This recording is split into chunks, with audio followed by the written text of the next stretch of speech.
इंदिरा संत यांच्याविषयी बोलायचं म्हटल्यावर मी असं ठरवलं की फक्त इंदिरा संत नको, तर आपण जरा काळाच्या दृष्टीनं आजपर्यंत नेऊया श्रोत्यांना सुद्धा. तर आपण एकाच ठिकाणी थांबतो असं होत आहे. आणि त्यामुळे आपली अभिरुची विकसित होण्यासाठी थोडंसं आपल्याला जे ताजेपण आहे साहित्यातलं ते पण आपल्या कानावर गेलं पाहिजे. आणि त्यामुळे मी हा विषय असा म्हटलं की आपण त्यांच्या वारसदार घेऊया. मराठी साहित्य परिषद पुणे यांनी आयोजित केलेल्या राजेंद्र बनाटी व्याख्यान मालिकेत आज डॉक्टर नीलिमा गुंडी यांनी साहित्य अकादमी पुरस्कार विजेत्या अक्का म्हणजे इंदिरा सन यांच्या कविता व त्यांच्या वारसदारांबद्दल आज संपूर्ण विवेचन केले. त्याचा हा भाग आपल्यासाठी आज खूप चांगलं असं औचित्य आहे. इंदिरा संत आणि त्यांच्या वारसदार असा आजच्या व्याख्यानाचा विषय आहे. राजेंद्र बनहट्टी हे साहित्य परिषदेच्या वेगवेगळ्या पदांवर कार्यरत होते. ते 2002च्या साहित्य संमेलनाचे अध्यक्षही होते. ह्या सगळ्या मंडळींनी मी मध्ये मश्री दीक्षितांच्या बद्दल सुद्धा बोलली होती. यांनी फक्त इथं पदं भूषवली नाहीत, तर पदावरून बाहेर पडल्यानंतर सुद्धा साहित्य परिषदेवर प्रचंड प्रेम केलं. राजेंद्र बनहट्टी यांनी देणगी दिली आणि त्या देणगीतून आपण ही व्याख्यानमाला चालवतो. त्या व्यतिरिक्त त्यांनी अजून एक देणगी दिली आहे, तोही कार्यक्रम आपण घेतो.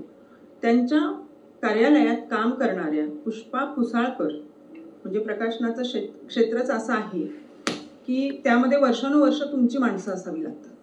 म्हणजे यावर्षी हा त्यावर्षी तो असं कधी प्रकाशनाचं काम चालत नाही. तर त्या पुष्पा पुसाळकर त्यांच्याकडे अनेक वर्ष होत्या आणि साहजिकच एक स्नेहबंध तयार झालेला असतो. त्या गेल्यानंतर बनहट्टींनी त्यांच्या नावाचा सुद्धा एक पुरस्कार ठेवला आणि तो उत्कृष्ट ग्रंथ निर्मिती असलेल्या पुस्तकाला आणि त्यामध्ये उत्कृष्ट वाङ्मय निर्मिती पण असली पाहिजे याला सुरू केला. आजची ही व्याख्यानमाला राजेंद्र बनहट्टी यांच्या देणगीतून आपण देतो आहोत. आजच्या कार्यक्रमाचे अध्यक्ष आहेत आमचे साहित्य परिषदेचे कार्याध्यक्ष प्राध्यापक मिलिंद जोशी आणि अखिल भारतीय साहित्य महामंडळाचे ते आता अध्यक्षही आहेत. दुसरे आहेत आमचे कोषाध्यक्ष आणि महामंडळाचे कोषाध्यक्ष विनोद कुलकर्णी, ज्यांच्या माध्यमातून सातारा आणि एकूणच मराठी भाषेसाठी खूप मोठं काम उभारलं गेले. आज आपल्या सगळ्यांच्या आवडीच्या आणि ज्यांना खरोखरच आपण इंदिरा संतांच्या वारसदार म्हणू अशा डॉक्टर अरुणाताई पण आलेल्या आहेत कार्यक्रमांना. आणि राजा दीक्षितही त्याला मग काय दिलं, म्हणजे कवितेने तुम्हाला खूप दिलं पण तुम्ही कवितेला काय दिले, तर त्या म्हणाल्या सर्वस्व, म्हणजे मी कवितेला सर्वस्व दिलं. तर अशा इंदिरा संतांच्या बद्दल आज नीलिमा गुंडींच्या विषयी मी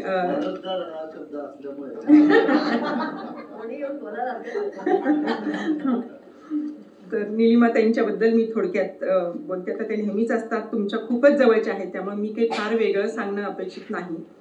पण एक ज्येष्ठ कवयित्री, लेखिका, समीक्षक, भाषा अभ्यासक, संपादक, बाल साहित्यकार अशा आजच्या आपल्या वक्त्या आहेत. BAच्या परीक्षेत सर्व विषयात सुवर्ण पदकांसह त्या सर्वप्रथम आलेल्या होत्या. काव्य आणि काव्य विचार यावर त्यांचा मुंबई विद्यापीठात त्यांनी प्रबंध सादर केलेला आहे. त्यांची अनेक पुस्तकं आहेत. त्यामध्ये कवितेची पुस्तकं म्हणजे स्पर्शरेषा, प्रकाशाचे अंग, जगण्याच्या कोलाहलात आणि आता आली एक दोन मी काळा नांगरट ठेवलाय रांधत.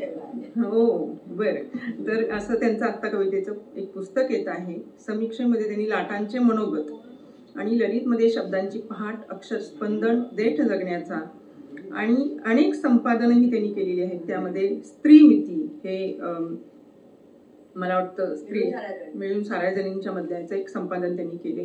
आणि सहसंपादनामध्ये कविता 20व्या शतकातील चैतन्यवेन, भारतीय भाषांमधील स्त्री साहित्याचा मागोवा खंड 1, 2, 4 आणि बालसाहित्यामध्ये आभाळाचा फळा, कानामात्रा, रंगांचा थवा, देवमासा, अक्षरांचा देव, दुधाचे दार आणि आत्मचरित्रपर आणि गतकाळाची गाज हे त्यांचं अत्यंत सुंदर असं पुस्तक आहे. आणि सगळ्यात महत्त्वाचं आत्ता अलीकडे झालेलं पुस्तक म्हणजे अक्षरधन, महाराष्ट्र साहित्य पत्रिकेतील निवडक लेखांचं जे पुस्तक त्यांनी जवळजवळ 1062 पानाचं जे तयार झाले ते त्यांचं खूप मोठं काम झाले. अनेक पुरस्कारांनी त्यांना सन्मानित करण्यात आले. आत्तापर्यंत महाराष्ट्र साहित्य परिषदेचे त्यांना पुरस्कार मिळालेले आहेत, महाराष्ट्र शासनाचे पुरस्कार मिळाले आहेत, ग्रंथोत्तेजक सभेचा पुरस्कार मिळाला आहे. अशा अनेक पुरस्कारांनी त्यांना सन्मानित केले. हे अगदीच तांत्रिक बाबी झाल्या, पण त्याहीपेक्षा त्यांचं भाषा ज्ञान किंवा भाषेवरचे जे लेख आहेत ते अत्यंत प्रभावित करणारे, अत्यंत मोलाचे असे आहेत. त्यांचं एक आत्ता सदर चालू आहे सकाळमध्ये, तर ते तुम्ही रविवारी जर वाचलं नाही तर तुमचे तर ते तुमचा तो दिवस चांगला जाणार नाही असं आपण म्हणूया. तर ते अशा आजच्या भाषेवर अत्यंत प्रेम करणाऱ्या आमच्या निलिमाताई यांचा सत्कार करण्याची विनंती मी मिलिंद जोशी यांना करते.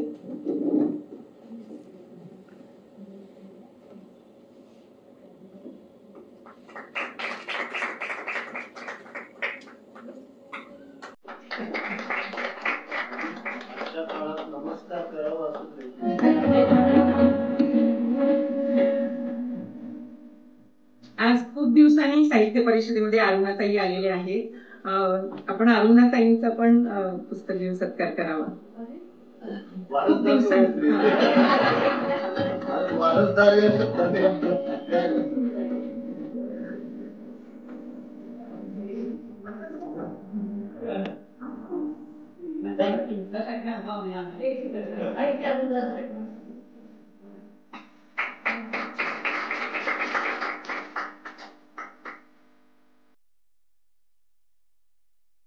राजा दीक्षितांचा सत्कार विनोद कुलकर्णी यांनी करावा.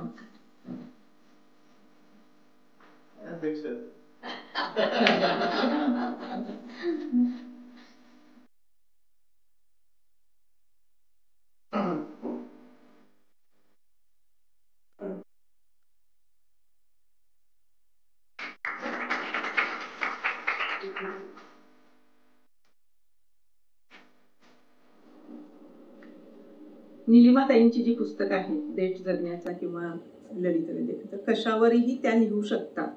अत्यंत सुंदर, म्हणजे दगडांवरचा त्यांचा जर लेख वाचला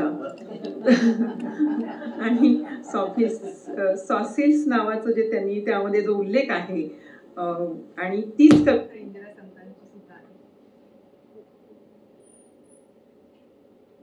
इंदिरा संत आणि शांता शेळके यांना त्या कधीही आपल्या लेखनामध्ये विसरत नाहीत असा एक भाग माझ्या लक्षात आलेला आहे. आणि खूप छान आणि सहजपणे जे सोप्या भाषेमध्ये वाचकांपर्यंत जातं ते लेखन त्यांचं खरं म्हणजे आहे. आणि भाषेविषयी किती प्रेम असावं हे त्यांची पुस्तकं वाचल्यानंतर कळतं. मी फारसा सगळ्यांचा वेळ न घेता तुमच्या सगळ्यांचं स्वागत करते. राजेंद्र बनहट्टी यांचेही आभार मानते. नमस्कार. माननीय व्यासपीठ आणि आता बनहट्टी सर नाही आहेत, पण स्त्रियांच्या कार्यक्रमासाठी देणगी देणारे व्याख्यानमाला हे मला फार कौतुकास्पद वाटतंय. म्हणजे एका साहित्य संमेलनाच्या अध्यक्षांनी अशा प्रकारे देणगी देणं या कार्यक्रमासाठी, याचा मला आनंद वाटतोय. त्यांची आठवण काढते. आणि आपण श्रोते की जे जाणकार आहातच, साहित्य परिषदेत येणारे श्रोते हे नेहमीच विचक्षण असतात, तेव्हा मला अतिशय आनंद वाटतो. आणि इथे दोघं समोर बसलेले आहेत त्यांना आधी मी बंद करते. खरं म्हणजे व्याख्यानांचे विषय आहेत बरं का. आणि खरं तर मी असंही सुचवेन की इथे मी वारसदार त्यांच्या म्हटल्यामुळे त्या स्त्रियांविषयीच मला फक्त थोडंसं बोलायचं आहे, जे काय आहे ते. पण मला तर असं सांगायचं आहे की आजकाल जी स्त्रियांची कविता लिहिली जाते त्याच्या प्रभावातून पुरुष मंडळींनी फार चांगल्या स्त्री कविता लिहिल्या आहेत. म्हणजे केवळ रतिप्रतिमा न वर्णन करता प्रगल्भ अशा स्त्रियांविषयीच्या कविता लिहिणारे अगदी अरुण कोलटकरांपासूनचे अनेक कवी आहेत आणि त्यांच्यावर स्वतंत्र व्याख्यान देता येईल. कळलं का? तेव्हा हे असं अभिसरण होत राहिलं पाहिजे की स्त्रियांच्या कविता स्त्रियांनी ऐकायच्या वाचायच्या असं नाही. तर हे उलट सुलट पद्धतीनं जेव्हा आपण असा अभ्यास आणि विचार करत राहू तेव्हा आपल्याला एकमेकांचे प्रश्न अधिक चांगले समजून घेता येतील आणि त्यातून काहीतरी खरंच संस्कृती बदलते आहे असा आपल्याला आनंद मिळेल. इंदिरा संतांचा जीवनकाळ आहे 1914 ते 2000. त्या मूळच्या दीक्षित. फर्ग्युसन महाविद्यालयात शिक्षण झाल्यामुळे ते आपल्याला पुण्याच्या वाटणं स्वाभाविक आहे आणि त्यांच्या अनेक कवितांमध्ये पुण्याचे संदर्भ आहेत. विशेषतः निसर्ग कवितांमध्ये, कारण त्या तिकडच्या टेकड्या फर्ग्युसन कॉलेजच्या आणि तिकडचा निसर्ग त्यांनी अनेक कवितांमध्ये उलगडून दाखवलाय. नामा संत हे जे लघुनिबंधकार आणि कवी, त्याच्याशी त्यांचा प्रेमविवाह झाला आणि मग त्या बेळगावला गेल्या. त्यांचं 10 वर्षांचं पुणे सहजीवन असेल आणि 1931 पासून त्या काव्यलेखन करत राहिल्या. त्यांचा शेवटचा संग्रह 2000चा आहे. म्हणजे 71 वर्ष कविता लिहिणं हे किती कठीण काम आहे. त्यांचा सहवास हा पहिला संग्रह 40चा आहे, त्यामध्ये दोघांच्या कविता आहेत पती पत्नींच्या, आणि त्याचंही अनुकरण झालेलं आहे. म्हणजे अनेक पती पत्नींच्या कवितांनंतर संग्रह आलेले आहेत. मग शेला, मेंदी, मृगजळ, रंगवावरी, बाहुल्या, चितकळा, गर्भरेशीम याला साहित्य अकादमी पुरस्कार मिळाला आणि अतिशय आनंद सगळ्यांना झालेला होता. मला आठवतंय, मी पण तरुण होते अगदी. वंशकुसुम, निराकार हा शेवटचा संग्रह. त्यांच्या कवितांवर मर्ढेकरांचा प्रभाव प्रतिमा सूचिका संदर्भात आहे, लक्षात घ्या. आणि अतिशय संश्लिष्ट प्रतिमा, म्हणजे गुंतागुंतीचे जे अनेक पदर जे एकत्र गुंफलेले आहेत, म्हणजे भावना, विचार आणि संवेदना ह्या उलगडून पाहणं हे बौद्धिक आणि भावनिक आव्हान वाटावं अशी कविता त्यांनी लिहिलेली आहे. आणि त्यांनी लय मात्र पारंपरिक छांदस लय स्वीकारली. म्हणजे मुक्त छंदातली त्यांची कविता ही लयबद्ध आहे, कारण ती मुक्त छंद हा एक प्रकारचा छंद आहे, छंदाचा एक वेगळा प्रकार आहे, आणि ती तशी त्यांची लय त्यांच्या कवितेत दिसते. तेव्हा अतिशय घट्ट अशा विणीच्या कविता आहेत त्यांच्या. आता मला थोडंसं आधी आठवण केली पाहिजे की हे 20व्या शतकाविषयी मी बोलते आहे, पण त्याच्या आधी सावित्रीबाई फुले यांनी काव्य फुले हा संग्रह लिहिलेला होता 1854 मध्ये. लक्ष्मीबाई टिळकांची कविता त्याच्या आधीची आहे, बहिणाबाई चौधरींची आहे त्या सुमाराची कविता 1954 वगैरेची. ह्या सगळ्यांची परंपरा, म्हणजे बहिणाबाई चौधरींच्या संग्रहाच्या 3ऱ्या आवृत्तीला इंदिरा संतांनी प्रस्तावना लिहिलेली आहे, हे लक्षात घ्या. म्हणजे हे नातं परंपरेशी लईचं असेल, स्त्री जाणीवेची असेल, ते पुढे पुढे धागातून नेलेलं आहे, हे लक्षात घ्यायला पाहिजे आपण.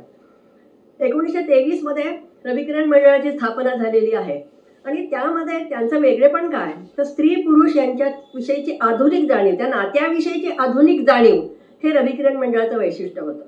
त्यांच्या त्या सप्तर्षी या चिन्हामध्ये अरुंधती पण होती आणि त्या मंडळामध्ये मनोरमाबाई रानडे या कवयित्री होत्या. हे खूप वेगळं आहे, लक्षात घ्यायला पाहिजे आपण.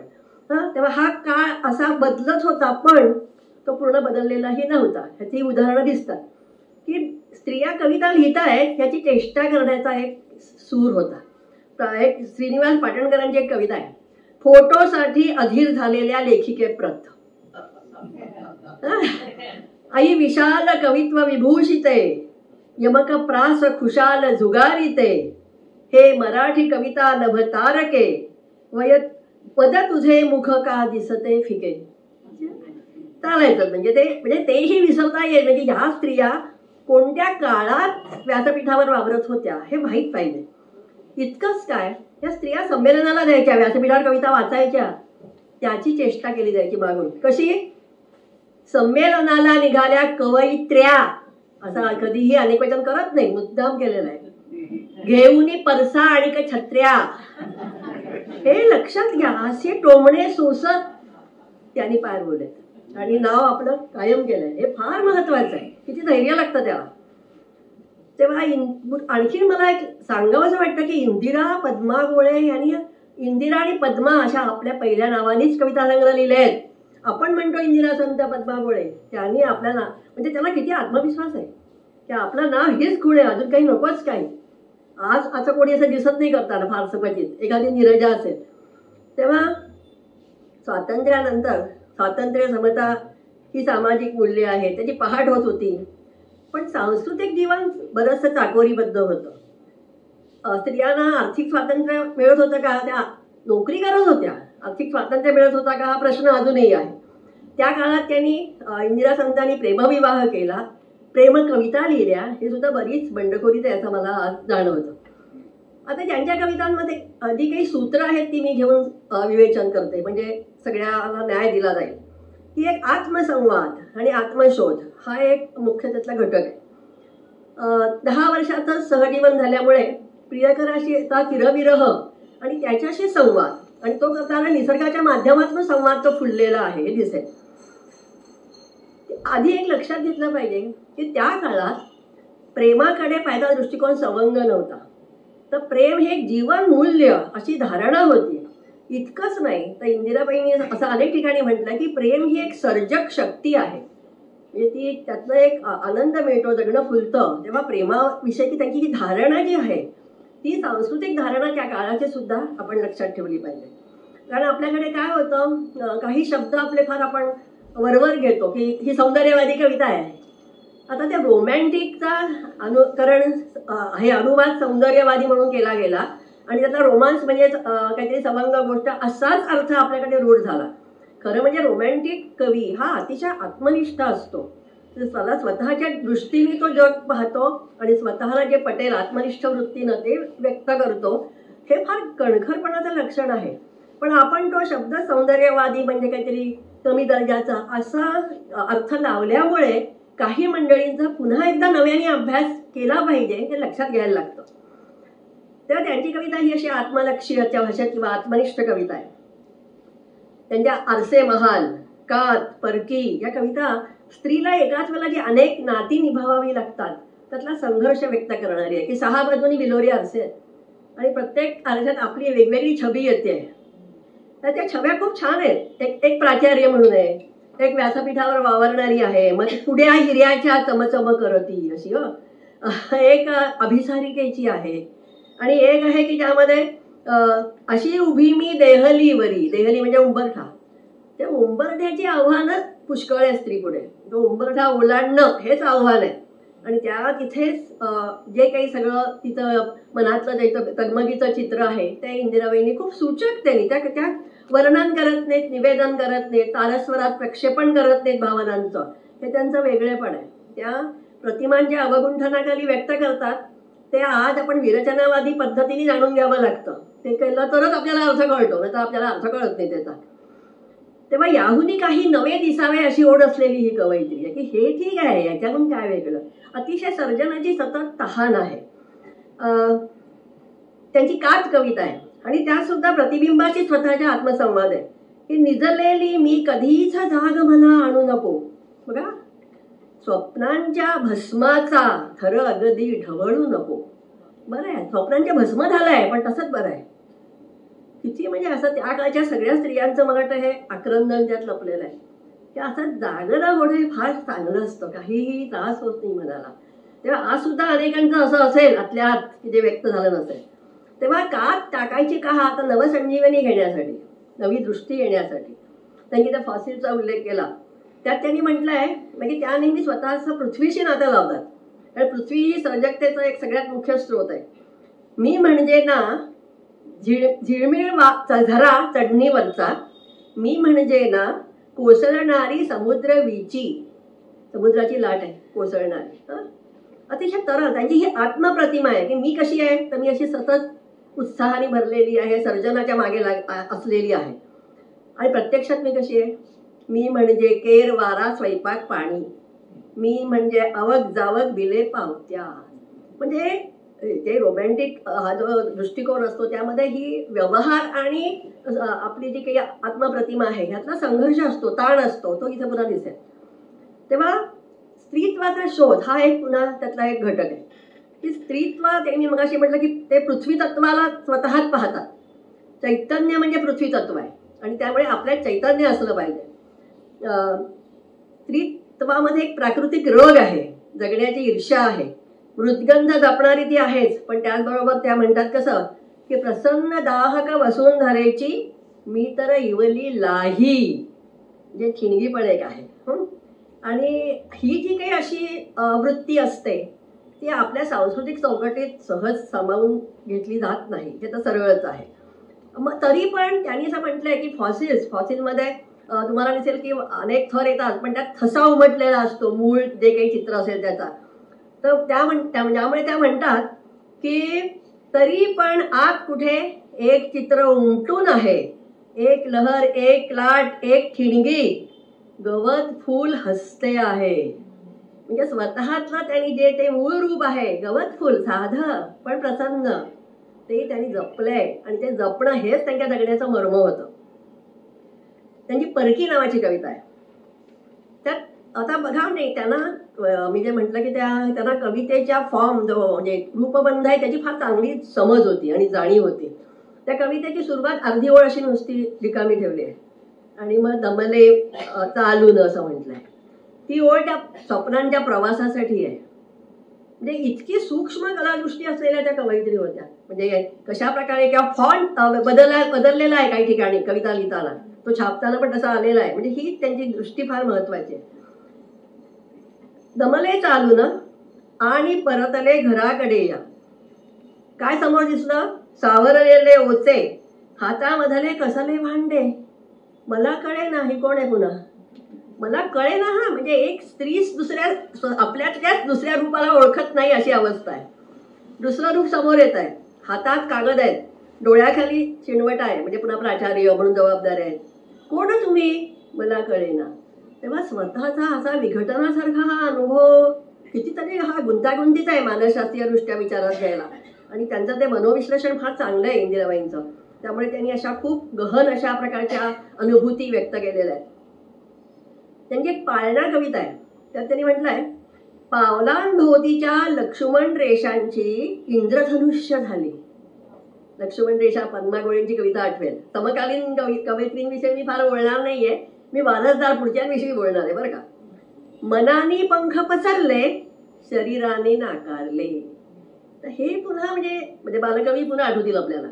किंवा मन आणि शरीर यातही एक द्वंद्व असतं. द्वंद्व अनेक प्रकारचे असतात व्यक्तिगत जीवनामध्ये.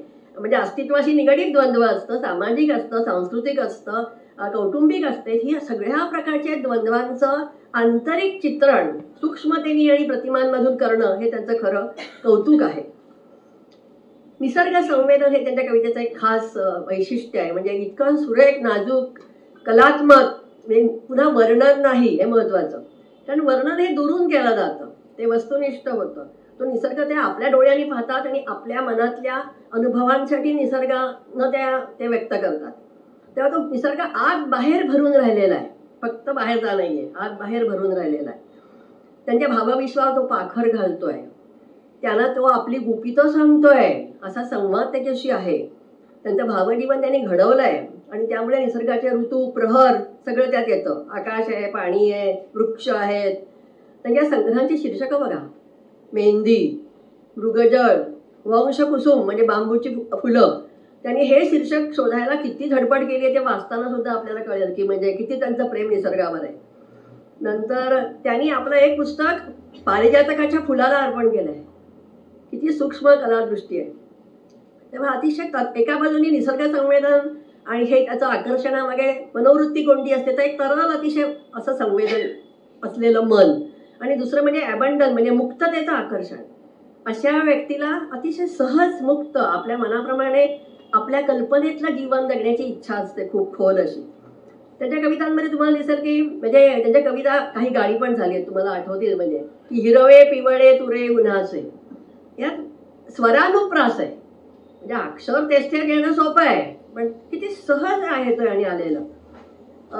जुई प्राजक्त ही जवळची फुलं आहेत, बाभळीची फुलं आहेत, आंबा पिंपळ हे वृक्ष आहेत, फुलपाखरं आहेत, काजवे आहेत. मला काजव्याविषयी एक सांगायचं आहे. त्यांचे जे मृदगंध आहेत, फुलवे, 2 पुस्तकं आहेत त्यांची ललित लेखांची. त्यात त्यांनी एका ठिकाणी आठवण दिली की एकदा संत घरी आले. संत एकदा अचानक असे लवकर घरी आले आणि म्हणाले की आत्ताच्या आत्ता चल. आत्ताच्या आत्ता चल, तू चल आत्ताच्या आत्ता. मग मी तशीच निघाले त्याच्याबरोबर. त्यांनी मला गावाबाहेर नेलं. संध्याकाळ झालेली होती, म्हणजे काळोखच होत गेला आणखी. आणि इतके काजव्यांनी फुललेलं झाड होतं, सगळं झाड नुसतं काजव्यांनी असं हे बहरावं असंच झालेलं होतं. आणि ते दृश्य मी अनिमिष नेत्रांनी पाहत राहिले. मला वाटतं आपल्या पत्नीची सौंदर्यदृष्टी अधिक पुलकित व्हावी ह्याची एवढी समज आणि त्यासाठी स्वतः कृतीशील असणं हे किती दुर्मिळ आहे. आणि त्यामुळे त्यांच्या एका कवितेत ती ओळ आलेली आहे की माझ्या ह्याच्यात मी काजवे जागवीन तुझी आठवण काढताना, तेव्हा मला हा सगळा संदर्भ आठवत राहतो. खरे खेळवी नखवी तर पदरात काजवे, तुझला घ्यावे तुझला घ्यावे. त्यांच्या कवितेत तुम्हाला अजून दिसेल की लय आणायची त्यांची काही काही खास वैशिष्ट्य आहेत की ते क्रियापदांची गतिमान अशी रांग आणतात किंवा क्रियाविशेषणं आणतात किंवा घातले झाडले चाफ्याचे शिंपण, बांधले तोडले इंद्राचे तोरण, अशी गती येते त्यात. म्हणजे ती लय हे त्यांच्या कवितेचा प्राणस्वर आहे असं आपल्याला दिसत आहे कितीतरी. तेव्हा अमूर्त आणि मूर्त दोन्ही निसर्ग रूप त्यांच्या कवितेत येतात की अंधार काही दाखवता येत नाही तसा रंग. अंधाराच्या संथ जाळातून अशी त्यांची कविता आहे. निळ्या आकाशाचे त्यांना आकर्षण आहे. लाल मातीचं कणुलं आणि निळ्या आकाशाचं अणुलं म्हणजे त्या सगळ्या निसर्गाकडे त्या अशा मातृहृदयानेच बघतायत. अणुलं आणि कणुलं की ते मातृहृदय त्यांचं पुन्हा पृथ्वी तत्वाशी कुठेतरी जुळणार आहे. त्यांच्या प्रतिमांना ऐंद्रिय संवेदन आहे. म्हणजे आपला नाद रंग गंध रस स्पर्श या ज्या आपल्या पंचेंद्रियांच्या संवेदना आहेत त्यांना आवाहन करणारी प्रतिभासृष्टी तुझ्या कवितेत येते आणि ती फार महत्वाची आहे. जर्द विजेचा मत्त केवडा तिरकस बाळा वा वेणीवर गंध संवेदना आणि पृथ्वीची संवेदना गंध हीच आहे आणि ती सगळ्यात आदिम संवेदना आहे असं म्हणतात. पतीच्या संवाद साधताना म्हणतात त्या निसर्ग रूपातल्या की तुझ्या बावला भेटा या परी येतील दोनच हिरवी पाती. वर्षेतील संधे परी आले मी आवरीत रक्ताचा जाळ लाल दुःखाची गडद लाट. किंवा मी तर पानं अळूचे लेवून घेते अंगांगावर मण्या मण्यांचा हिरवा पारा. म्हणजे आपण असं पुन्हा त्या चित्रात अडकून राहतो. आता वाचून पटकन थांबता नाही येत.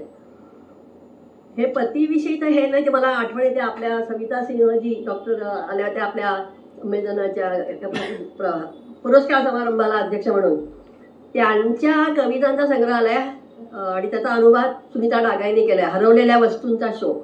आणि त्यांनी त्या पतिविरहाविषयीच्याच कविता आहेत सगळ्या त्या अनुवादाचं मी परीक्षण ललितच्या दिवाळी अंकात गेल्या वर्षी केलंय आणि त्यात मला इंदिरा संतांची आठवण झाली की पतिविरह ही एका कवयित्रीची जेव्हा वेदना होते आणि ती अख्ख्या संग्रहातून जेव्हा व्यक्त होते मला जाणवलं काय की त्यांनी सुद्धा म्हणजे इथे जसे संदर्भ येतात की पुस्तकाचा संदर्भ येतो नंतर पेनाचा येतो चर्चा गुलाबी वगैरे चहा गुलाबी चर्चा खळखळणारी असे संदर्भ येतात की दिवाणखान्यातलं सहजीवन आहे लक्षात घ्या. तर आपल्याकडच्या स्त्रियांच्या कविता या माझघरातल्या कविता होत्या. पुढच्या पिढीतली कविता ही आहे. आधुनिक वळणाची स्त्री आहे ती स्वावलंबी आहे स्वतंत्र आहे नंतर ती स्वातंत्र्यप्रिय आहे आणि सक्षम आहे आणि संवेदनाक्षम सुद्धा आहे. तर त्या सविता सिंहच्या कवितेतली अशी एक ओळ आहे की म्हणजे मला पण तुझ्याकडे यायचं आहे लवकरच फक्त तुझ्या पेनमध्ये मला थोडी शाई भरायचं काम आहे. अजून सुंदर आहे म्हणजे तुझे लेखन प्रकल्प मला पूर्ण करायचे त्याचा अर्थ आहे. मला लक्ष्मीबाई टिळकांची आठवण झाली. त्यांनी टिळकांचं असं काम केलेलं आहे नंतर. हे ज्ञानमार्गावरचं सहजीवन आहे लक्षात घ्या. फक्त संसारी सहजीवन नाही आहे. त्या पलीकडची पातळी आहे ही त्यांच्या सहजीवनाची. तेव्हा त्याचा आपण आदर केला पाहिजे अशा प्रकारची ती आहे असं लक्षात येतं. त्यांनी असं म्हटलंय की दुःख लहरी लहरीत विरघळत गेले आणि सुख नर्मदेतील आरक्त कंकर झाले. सगळं सुंदर होऊन गेलं. म्हणजे कशाविषयी तक्रारच नाहीये त्यांची.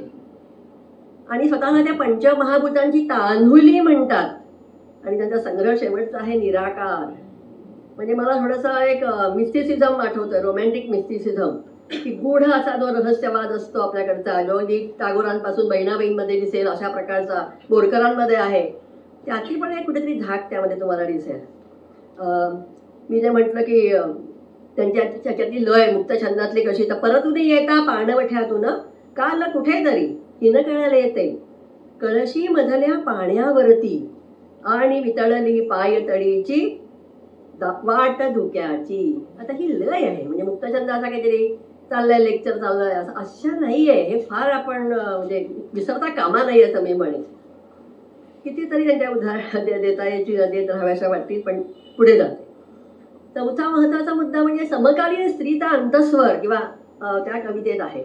आपल्याकडे काय झालं म्हणजे काही मंडळींनी म्हणजे बालकुलकर्णींनी या कवितेचं कौतुक केलं आणि कौतुक करताना त्यांनी असं म्हटलं की ही विशुद्ध भाव कविता आहे. त्याला म्हणायचं होतं असं की ही कविता निवेदन करत नाही वर्णन करत नाही. ती प्रतिमा कवितेचा प्राणतत्वाचा प्रतिमा असेल तर प्रतिमांच्या भाषेत ही कविता बोलते सुचवते. पण आपल्याकडे जरा अर्थ असा लावला गेला की ही कविता समकाल समाज भोवताचा काहीही बोलत नाही. ती हस्तिदंती मनोऱ्यातली कविता आहे असं अनेकांनी त्याच्यावर टीकास्त्र सोडलेलं आहे. तेव्हा हे आपल्याला माहीत पाहिजे. प्रत्यक्षात असं दिसेल तुम्हाला की त्याचा जो अंडरकरंट आहे, अंतःप्रवाह या कवितेचा, तो समकालीन, तो जो स्त्रीवर्ग असेल, तो मध्यमवर्गीय असेल तर तो, पण त्या सगळ्या स्त्रियांचा त्यात स्वर त्यात मिसळलेला आहे. म्हणजे खरं तर केशवसुताने आपल्याकडे आधीच म्हणून ठेवलंय की मी हा शब्द तर मदला न लगे, पण तरीही आपण कविता वाचताना मी म्हणजे कवी असंच समीकरण करत राहतो. आपली अभिरुची अजून काही त्यातनं बाहेर पडत नाही. तर तसं इंदिराबाईंवर पण झालंय की ते आपली खाजगी दुःख सांगतायत, खाजगी सुख सांगतायत. तसं नाही आहे. एखादी स्त्री जेव्हा कविता लिहिते तेव्हा तिच्या अवतीभोवतीच्या सगळ्या स्त्रियांचं स्पंदन तिला जाणता येत असतं आणि ते त्यातनं व्यक्त होत असतं. तेव्हा त्यांना आणि आपण म्हणजे त्यामुळे त्यांनी जी कविता लिहिली ती खाजगी अवकाश व्यक्त करणारी नाहीये, तर एक सांस्कृतिक अवकाशाची निर्मिती, कलात्मक निर्मिती करणारी कविता आहे ती, की त्यामध्ये अनेकांचा कुठेतरी संदर्भ असेल. ते फक्त स्वतःपुरता नाहीये, हे आपण समजून घेतलं पाहिजे.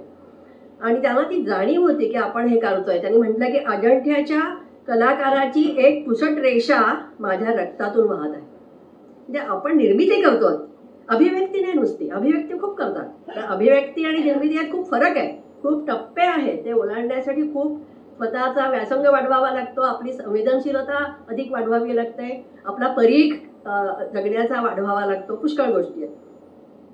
तेव्हा अर्थार्जन करणारी मध्यमवर्गीय गृहिणी, आधुनिक आणि अशा त्या कविता त्यातल्यात आपण लक्षात घेतल्या पाहिजे की मेधावरती कागद सौरस, होते जवळच पेन शानुले, हे कवितेत आले घटक, हे नव्हतं नाही तर. पुस्तकातील खून कराया दिले एकदा पीस पांढरे, म्हणजे ते पीस वगैरे देणं हे कलात्मक आहे, पण पुस्तक वाचणं हे आधुनिक आहे. असं ते कुठेतरी फार वेगळ्या प्रकारच्या तपशिलातून आपल्याला कळतं की ही स्त्री केवळ चौकटीतली स्त्री नव्हती. त्यांनी त्या काजव्यांचं मला मी सांगितलं इतकं, त्यांनी पतीविषयी लिहिताना फार सुंदर ते लिहिलं की चंद्र घेतला जरी हातचा तरीही उरते बाकी. म्हणजे अलौकिक प्रेम ही काय अलौकिक गोष्ट आहे, त्याविषयी काय बोलणार, जे सुंदर. आणि पुन्हा आणखीन एक म्हणजे त्या काळाच्या संदर्भात महत्वाचं की ह्यातला प्रियकरा सशरीर आहे. कसा तर करारी भुवई, उंच अंगलट हे संदर्भ येतात, किंवा तुझ्या जीवाच्या आकाशावर अशी सुरंगा राहते रेलून, येतं हे फार अवघड आहे. सामाजिक त्या काळाच्या संदर्भात खूप मला कौतुक वाटतं त्यांचं. आता त्याने अभिव्यक्तीवर त्या दडपणांविषयी पण फार सूचक भाष्य केलंय बरं का. म्हणजे सांस्कृतिक दडपणं कवीवर असतातच, स्त्रीवरती जास्त. थेट उच्चार नाही केला पण आहेत की मनातली आजीबाई, मनातच असते, बाकी जाऊ दे, सेन्सॉरशिप बाहेरची जाऊ दे. आपण घडतो त्यामध्येच, घडणीमध्येच असतात की मनातली आजीबाई नाकावर ठेवी बोट, हे बोलायचं नाही. इतुकेस बोलेली ती घागरीला हात देतो, म्हणजे घागरीतलं पाणी हिंगट आहे, मनातलं बाहेर येईल, हात द्या. किती सुंदर सूचक आहे, फार सुंदर. तेव्हा ही मौनी संस्कृती आहे बरीचशी. हवा फुलांचा शेजार बाई हसत राहावे, काळजाच्या कुपीमध्ये हवा बंद दुःख व्हावे. काकणानं मौनाची शपथ घातली, काकणाला सुद्धा, ती पण वाचता कामा किंवा त्यांची ती व्रत कविता की कधी कधी कुठे न भेटणार, कधी न काही बोलणार, कधी कधी न अक्षरात मन माझे ओवणार. आता गंमत अशी आहे की कधी कधी ना अक्षरात मन माझे ओवणार हे सांगितलंय त्यांनी. म्हणजे असं नाही आहे की सांगितलंच नाही असं नाही आहे, हे आपण वाच्यासाठी नाही घ्यायचं. ही जेव्हा समजूत येते तेव्हा आपल्याला कवितेच्या आत उतरता येतं, तोपर्यंत आपण शब्दाच्या काठाशीच राहतो. आता मला अजून एक संदर्भ सांगायचा आहे त्यांच्या दलित लेखातनं मिळालेला. त्यांनी त्या शेलामध्ये, शेला या संग्रहातल्या ओळी आहेत. बोला याला निवांत काही, हॉटेलामध्ये शिरलो आपण, आणि का कुठल्या उत्साहाने मागविले ही पदार्थ खचून, अशा ओळी होत्या. आणि त्या साहित्य दिवाळी अंकात आल्या होत्या. एका कवीने त्यांना म्हटलं की ती कविता तुम्ही छापायला नको होती हो, का तर तुमची सात्विक वृत्ती तिला हे विसंगत आहे. हॉटेलला जाऊन पदार्थ मागवणे हे सात्विक वृत्तीला विसंगत आहे. म्हणजे स्त्रीसाठी जे सांस्कृतिक अवकाश किती बंदिस्त आहे याची आपल्याला यातनं कल्पना येते. मंगेश विठ्ठल राजाध्यक्षांनी दुसऱ्या एका कवयित्रींच्या कवितेला प्रस्तावना देताना म्हटलंय, फार मार्मिक उद्गार येतात. सभ्य स्त्री चांगली नटी होणार नाही या बर्नार्ड शॉच्या वचनाच्या चालीवर ती चांगली कवयित्री होणार नाही असं कोणी म्हणेलही. सभ्य शब्द तुम्ही कोणत्या सुरात म्हणता यावर ते अवलंबून आहे आणि कवित्वाचा अर्थ तुम्ही काय घेता यावरही ते अवलंबून आहे.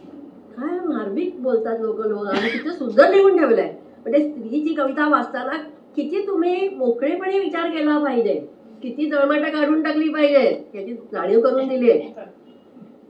मला इथे बहिणाबाईंची कविता आठवते पुन्हा, ती आठवलीच पाहिजे की माझं सुख हंड्या झुंबरे टांगलं, माझं दुःख तळ घरात कोंडलं. या तळ घरातले निनाद पुढच्या कवितांमध्ये ऐकू यायला लागलेले आहे, ते लक्षात घ्या. आता आणखीन एक आशयसूत्र म्हणजे परंपरा आणि आधुनिकता यातला ताण संघर्ष. आधी एक लक्षात घ्या की आत्मलक्षी किंवा आत्मनिष्ठ म्हणजे आत्मकेंद्रित नव्हे. म्हणजे असे काही शब्द असे खूप असे काय नाही हे सांगून ठोकून दाखवावे लागतात, नाही तर त्याचा फार गोंधळ होऊन जातो आयुष्यामध्ये. तेव्हा आधुनिक स्त्रीचं नव्याने घडणारं जे भावविश्व आहे ते त्या काळाशी जोडलेलं आहे. प्रतिमांची घडण ही समकालीन आहे, समाजाशी संबंध नाही असं म्हणूच शकत नाही आपण. भाषा आहे त्यातलं एक मुख्य म्हणजे वैयक्तिक किंवा संकुचित ती नाहीच, दुबळी तर नाहीच, उलट तिच्यामध्ये एक संजीवक सामर्थ्य आहे. आपल्याकडे एक फार वाईट शब्द आहे स्त्रियांच्या कवितांविषयी वापरायचा की त्यामध्ये स्वप्न रंजन असतं आणि स्मरण रंजन असतं. मला हे शब्द फार राग आणतात. मला तर असं वाटतं की इंदिरा संतांच्या कवितेमध्ये स्मरण संजीवन आहे. आयुष्यभर त्या पतीशी संवाद साधतायत आणि त्याच्या आठवणीतनं स्वतःला बळ देत आहेत. हे स्मरण संजीवन, स्वप्न संजीवन हे स्त्रीच्या साहित्याचं मर्म आहे असं मला वाटतं. आणि हे शब्द मराठी कोशात आले पाहिजेत असं मला वाटतं. प्रत्यक्षात त्यांनी असं म्हटलंय, कोशकार आहेत असं मग घुसमटले मी जळले बुडले पुन्हा कशी पण तळहाचावर नवजाता मी भ्याले हसले. स्वतःला उभं केलंय पुन्हा. ही सगळी आंतरिक जी काही तगमग आहे ती सगळी त्यांनी कवितेत उघड केली आहे. कविता त्यांचा म्हणजे काय म्हणून दुसरा श्वास आहे असं म्हणूया आपण. मग त्याची एक कविता आहे ऐक जरा ना, त्यात त्या आठवणींचं म्हणजे आठवणींच्या रूपाने भूतकाळ आपल्यावर आक्रमण करत असतो कायम. त्याला परतवून लावत आपल्याला वर्तमान आले मी हेच फक्त म्हणजे हा वर्तमान काळ हाच मुख्य आहे, आता त्याला तोंड द्यायचंय. तेव्हा आले मी कुठून कशी नाही, आले मी हेच फक्त हे महत्वाचं आहे. स्त्री जीवनाची स्पंदनं त्यात जी आली त्यात गृहिणी पण आलंय. मी ते त्यांनी नाकारलं नाहीये की पिठाची विरी, नंतर काय तर साडीची घडी मोडणं, दुधा मिठाचे हिशेब हे सगळे आहेत. 3 कप चहा 6 चमचे साखर ही जी दैनंदिन जगण्याची गृहिणीची लय आहे, यांत्रिक आहे, टाकोरीबद्ध, ती वेगळ्या फॉन्टमध्ये येते. म्हणून मग त्याच्या कवितेमध्ये की ही माझ्या जगण्याची लय नाहीये पण ती मला स्वीकारावी लागते. किंवा अडखळे उंबरा होऊनी काया लुळी, तो उंबरा अडवतोच, ती लक्ष्मण रेषा आहेच. दाराच्या चंद्रशिळेची नाजूक नक्षी पाऊल काही ओलांडत नाही. ते सगळे तगमग आहे सगळे. आणि मन कसं आहे, काय धाव घेत आहे, कुंपण तारांवरून विजेच्या खुशाल पाऊल टाकायाचे. काय अफाट प्रतिमा आहे. मला तर वाटतं की या अशा ज्या मोठ्या कवयित्री प्रतिभावंत असतात त्या केवळ स्वतःपुरतं तर लिहितच नाहीत, तर त्या पुढच्या पिढ्यांचं भविष्यच सांगतात आणि स्वप्न संक्रमण करतात. जेव्हा कल्पना चावला आणि सुनीती विल्यम्सची स्पेस वॉकची बातमी मी वाचली, जेव्हा मला या ओळी आठवल्या की इंदिरा संतांचं स्वप्न तिने पूर्ण केलं की चालतीये कुंपण तारांवरून विजेच्या खुशाल पाऊल टाकायाचे असं थरारलं होतं मनाला. ह्यानी कधीच सांगून टाकलं होतं. म्हणजे त्यांची झेप कल्पनेची आधी जात आहे आणि मग प्रत्यक्षात घडतंय, अशी ही दृष्टी अशी कवयित्री आहे. तेव्हा स्वप्न संक्रमण होत जातं चांगल्या साहित्यातनं, ते मनात रुजतात स्वप्न. आता स्वतःची पुन्हा वस्तुस्थिती जी आहे ती कशी, ती मध्यमवर्गीय गार्गीमध्ये आली आहे. आता तिथे बघा की काळाशी संदर्भ नाही कसं काय समीक्षक म्हणतात मला कळत नाही की एक दगड कष्टाचा एक दगड काळाचा, स्पष्ट म्हटलंय. तर काळाचा दगड हे जर वाचता नाही आलं तर काही इलाज नाही आपल्याला, पण एक दगड काळाचा म्हणजे काळ हा अपरिहार्य आहे. मी ज्या काळात राहते त्या काळाची सगळी बंधनं सगळे संस्कार मला काही एका झटक्यात टाकून देताच येणार नाहीये. आणि एक दगड त्यागाचा, अशी ती चूल आहे. मध्यमवर्गीय गार्गीला रोज तोंड द्यायचंय. त्यातले काहीच वाक्य कविताच्या ओळी सांगते की मथळे पडतात. आधुनिक स्वतंत्र स्त्री, स्त्रीचा विकास, स्त्रीची प्रगती पथावरील वाटचाल इत्यादी इत्यादी. काना मनाला वाक्य गोड लागणारी, आकडेवारीची प्रगती तर सूर्यापर्यंत पोहोचणारी. आणि मग त्या वाक्यांची लाकडं चुलीत घालते. ती जी मध्यमवर्गीय गार्गी, त्या वाक्यांची लाकडं चुलीत घालणं आणि सगळा शिणवटा शेवटी येतं, शिजवणारी ही तीच आणि शिजणारी ही तीच. असा चटका बसतो आपल्याला वाचताना. म्हणजे आपल्याला कधीच असं हे आपल्या आईविषयी कधी वाटलेलं नसतं. ती स्वयंपाक करते तेव्हा तसं काही तिचं कामच येते, तिने केलंच पाहिजे नाही का, अशीच एक वृत्ती सगळ्यांचीच असते घरातल्यांची. तेव्हा ती गार्गी मध्यमवर्गी वगैरे वगैरे. किंवा दुसरी त्यांची एक ओळ आहे, घनघोर एकाकीपण हेच शेवटी भेटीला येतं, हे तेव्हाच कळलं असतं तर विभक्ती प्रत्ययांची शिडी मी चढलेच नसते. म्हणजे माझं माझं करत सगळ्यांना आपण गोळा करतो, ते असतं का खरंच माझं, हा प्रश्न पडतोय कधीतरी वयाच्या टप्प्यावर. हे एकटेपण जे अनादी अनंतच असतं व्यक्तीच्या भोवती, ते त्यांनी व्यक्त केलेलं आहे. व्रत ही कविता तुम्हाला दिसत की परंपरेचा धागा, व्रताची निष्ठा त्यांनी स्वीकारलेली आहे, पण ती व्रत वेगळं आहे. स्त्री मला काय तळघराकडे लक्ष वेधणारं व्रत आहे. त्यांची एक वडवानन नावाची कविता आहे. त्या कवितेत त्यांनी, मी थोड्याशा ओळी त्याच्या वाचून दाखवते, फार सुंदर आहे. दुसऱ्या स्त्रियांच्या विषयी लिहिलंय की ओठ निरागस हसणारे, डोळे खट्याळ चमकणारे, गूढ मधुर लहरींचा सतत वेध घेणारी, रसरशीत हातानी सहज कशी गवार मोडणारी, हे तिथे सगळं नेहमीच आहे. मनावर चढलेले बर्फाचे थरावर थर, ओठांवरील हास्यात थिजलेला संगमरवर, नजरेतील हिमगार अंगार, हे तिचे कधी कधीच न जाणवणारे. एकदा त्या वडवानलाने माझा पदर भिजला, खोल खोल काळजापर्यंत जळत भाजत गेला. म्हणजे त्यांची कविता ही स्त्रियांशी, त्यांच्या वेदनेशी सहकंप पावणारीच आहे, हे आपण विसरून चालत नाही. आणि असे खूप संदर्भ आहेत. ती जी सहवेदना आहे त्यातली, ती आपल्याला कधीच विसरून चालणार नाही. त्यातली मी मगाशी म्हटलं की त्याच्या प्रतिमा खूप अशा संश्लिष्ट आहेत. चिंतन, भावना, संवेदना एकत्र, त्यामुळे भाषेची ताकद फार आहे. वाचकांकडे पण ती अभिप्रेत आहे. कारण काय आहे, आपण वाच्यार्थाने कविता ती आपल्याला समजणार नाही. म्हणून मला नेहमी असं वाटतं की मराठी भाषा ही महाराष्ट्रात सगळ्या शाळांमध्ये निरपवाद प्रथम स्तरावरच शिकवली तरच हे पुढे लोकांना कळेल, पुढच्या पिढ्यांना, नाही तर कळणार नाही. औपचारिक पातळीवर शिकून काहीही उपयोग नाही. यासाठी भाषेवरची पकड ही रसज्ञतेची मुख्य पावती आहे, तरच तुम्ही कवितेच्या डोहात उतरू शकाल पाहिजे. तेव्हा ज्याला आपण एस्थेटिक क्वेश्चन म्हणतो की रसज्ञतेचा निर्देशांक, हा जर आपल्याला पारखायचा असेल तर त्यासाठी कविता समजते का चांगली, हा एक मुख्य नक्की प्रश्न विचारायला हरकत नाही.